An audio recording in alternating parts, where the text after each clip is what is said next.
everything normally goes together. So also this week I've actually been kicking off the same process in Madrid. So I've been going out to some people based here to start off the same process of what I've been doing in London, which, as you probably can hear, is quite interesting because my Spanish is limited pretty much to dos cerveza. So I've been going out talking to merchants, not knowing what they're saying, and they don't know what I'm saying.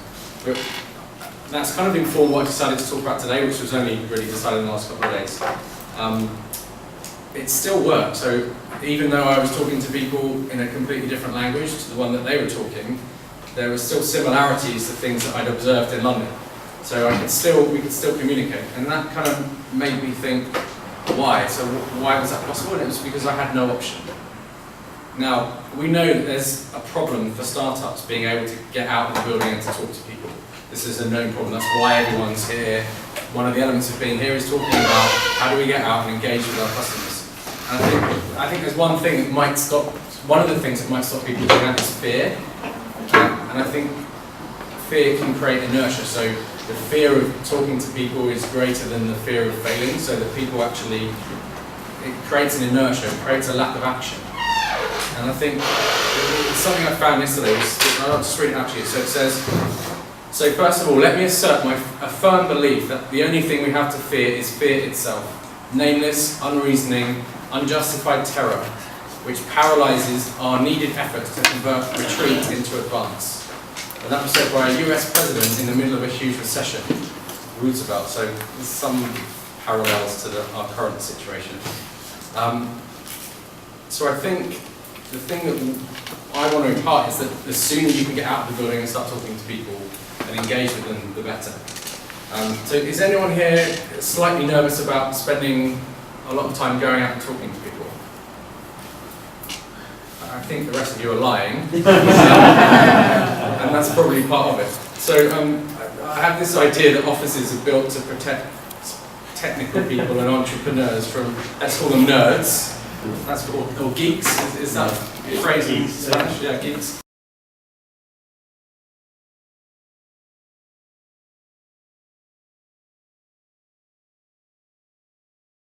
Customer development feels a bit like a cult. With some of the words that are used, it feels a bit strange. The essence of it is, for me, the element that I'm interested in is being confident to go out and talk to people. And so what I want to talk about is why I think everyone here can do it. So you've probably heard of an artist called Picasso. Apparently he's quite big in these parts. And he said he spent his whole life trying to get back to seeing life through the eyes of a child. And I think you could probably say that he was quite successful. Most English people would say that their children could paint the same thing as he did. But in that sense, he was successful. He achieved what he wanted to achieve. And I think if you look at children in playgrounds, I think the same thing can be said of them. You can see they have natural skills. Even if they don't have a common language, much like myself in Spain, they listen, they pick up on signals, and they use gestures. And they also kind of read between the lines. They sense other things that are going on other than what they're hearing. But children do it naturally. And I think that from my experience of being in school in England, you kind of get knocked. They knock you if you do anything creative, or if you want to study art. Art is like a subject that they use to separate anyone that's kind of using the creative side of their brain away from anyone that's doing the proper subjects like maths and science. Yeah. So it's kind of a way to separate anyone that's social and might be creative away from the nerds and the geeks. So there's this separation from people that communicate and do all the social stuff, and then you have everyone that does science and maths and those kind of things. And I think the other thing I think it can make you kind of risk averse, so you don't want to take risks. So it's part of that is the social element. So I think if you look at kids in a playground and how they interact with each other, and then me in Spain not being able to speak the language and communicating, it can still work. So for me, that means that anybody here can go outside and do it. Even if you have no experience of selling or you've not been customer facing, if you need to go and talk to someone, which if you're doing a startup you do, then everyone's got the innate skills inside them to do it. So I was thinking of an example. When I was about 8 years old and I was at school, we had to go on a school holiday. So it's like a trip where you go to another part of the country, like the Basque Country, and then you experience life and everything there for 1 week, and with some teachers and parents, and they get drunk and probably have sex with each other, while the kids are out exploring and find out what's going on. Now, when you get back, you have to do a big project, and it takes like 4 weeks, and you draw pictures, and you write things, and you create this thing, which is all about what you did. Unfortunately, I had to explain to my teacher that mine was lost, and we spent maybe 3 or 4 hours tearing the whole school down, looking for it. And in the end, I basically had to create a minimum viable product of my project, if you like, to explain what I'd done. The thing I didn't mention to the teacher was I was lying and I hadn't done any of the work. Mainly because I couldn't see the point. So I learned really early, probably 3 things. Although it was quite scary, I learned that my teacher was fallible, that I could fool her. I also learned to defy authority figures. And I also learned that there was no reason really to be nervous of a one-to-one situation. You know, she was a teacher, and I was lying about what was going on, and she believed me. So it's kind of had some other bad consequences in my life, but there's a positive one in terms of obviously being in a context where you need to go out and be confident and talk to people.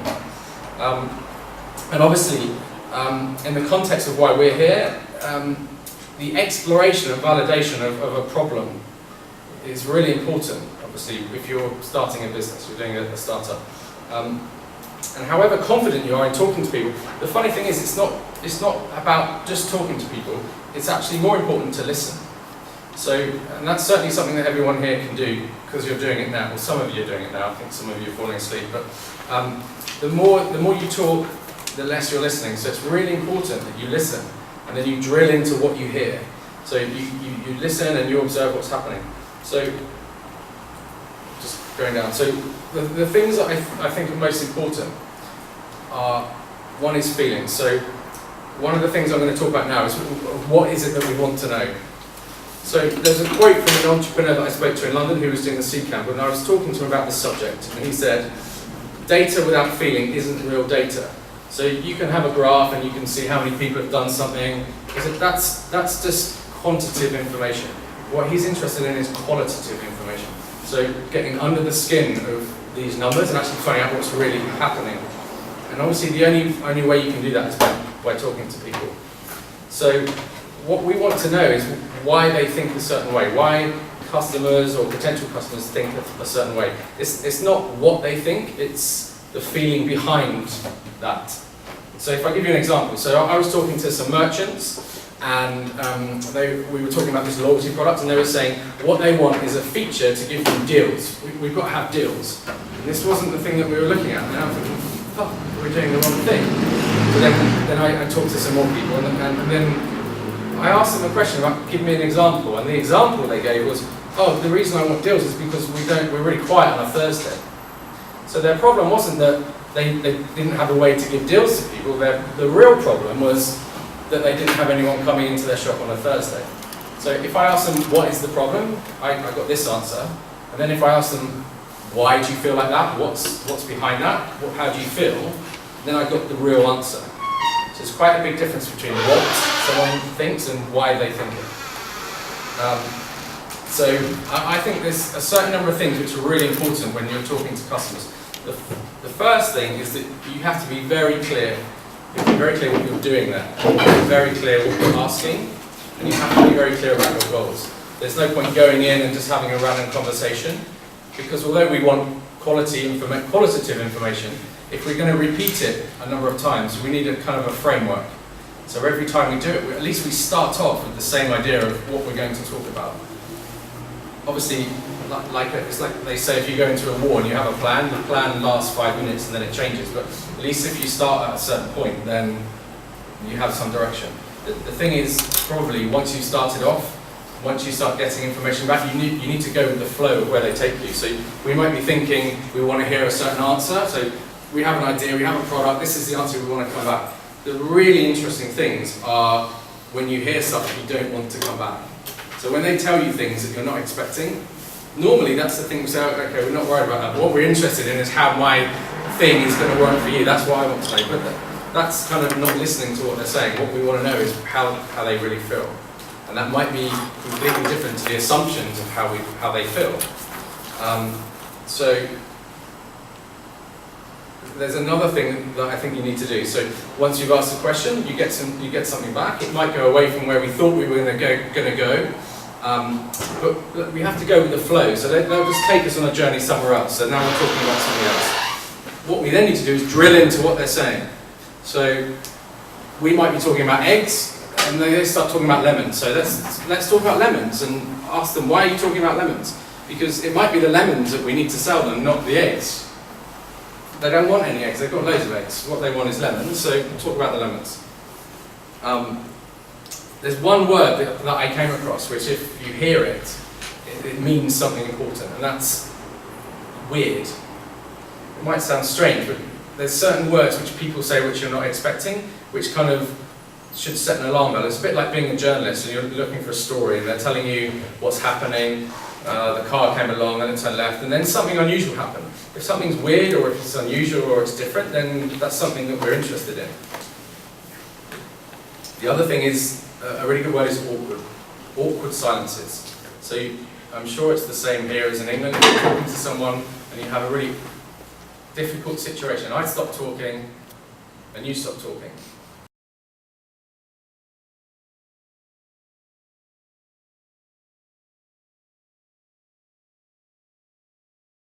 So what we think simple isn't necessarily simple for them. How are we doing for time? Are we nearly a few minutes? 3 minutes.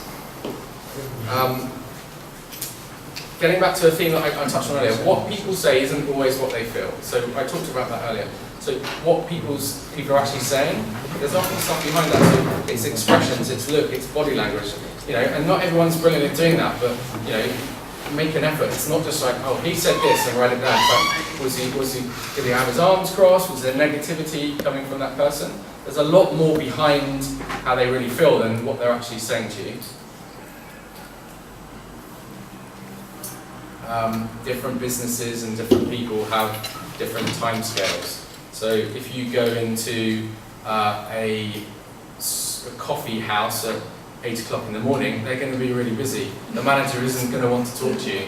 He's trying to sell coffee. If you go in at 11:30, you're probably bored out of his mind. He's got loads of time to talk to you. That's true of lots of different businesses. Different businesses and different people have different timescales. Two things in terms of running a test bed that I found was that one is that you have to resolve issues really quickly and have very clear communication. That goes through from what questions you're asking them, because if you're ambiguous, you'll get an ambiguous answer back. Be direct, simple and concise. You're asking a question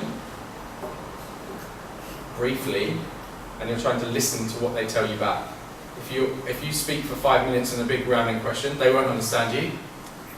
And even if they do understand you, and they've only got 5 minutes, you've left 20 seconds for them to give you an answer. So be concise and be clear. And regular contact, this is about making relationships. If you get good feedback, there's nothing to stop you going back to that person.